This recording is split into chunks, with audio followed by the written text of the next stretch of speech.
je suis Véronique Châtel, je suis journaliste. J'ai créé une revue qui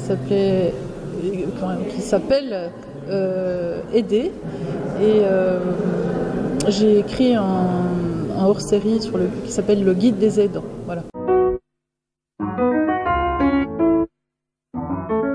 Parce que la deuxième partie de cette table ronde va porter justement, va intégrer des paroles de religieux.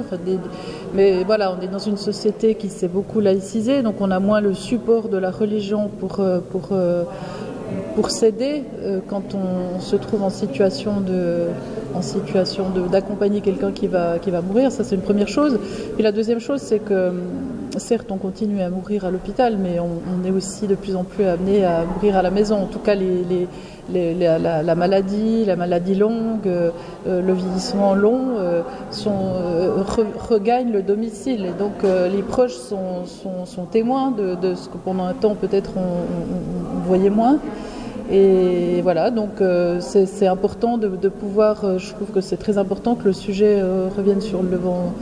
Enfin, que ce moment de la vie fasse sujet. Et puis alors enfin, oui, on est dans des tas de la question de l'euthanasie qui revient régulièrement et la rediscussion autour de la loi Léonie Ticlès régulièrement ramène le sujet sur le tapis. Et j'ai bien aimé ce qu'a dit tout à l'heure une des intervenantes, c'était qu'effectivement on a eu le tort d'enfermer finalement le débat sur le droit à mourir dans la dignité. Or, le sujet de comment on reste vivant jusqu'au moment où on meurt, comment on reste vivant et comment ceux qui accompagnent quelqu'un qui va mourir se postent et réussissent à soutenir le vivant se situent. Voilà.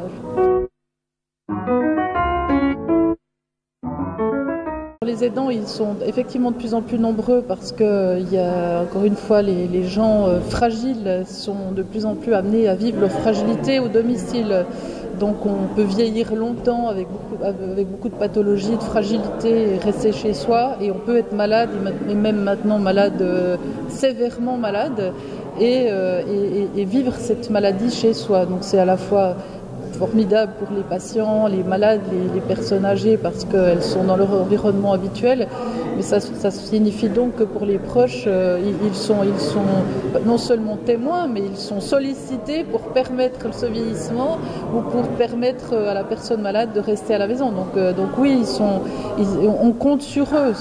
De fait, sans eux, aujourd'hui, à la fois ces malades et ces gens âgés ne pourraient pas rester si longtemps chez eux.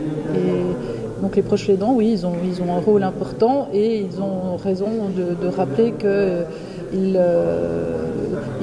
sont des acteurs du care et qu'il faut les reconnaître comme tels parce qu'on a tendance à oublier cet investissement envers des proches fragiles, ce qui suppose de la fatigue, du temps, du temps pris sur du temps personnel, sur de la vie professionnelle, voilà.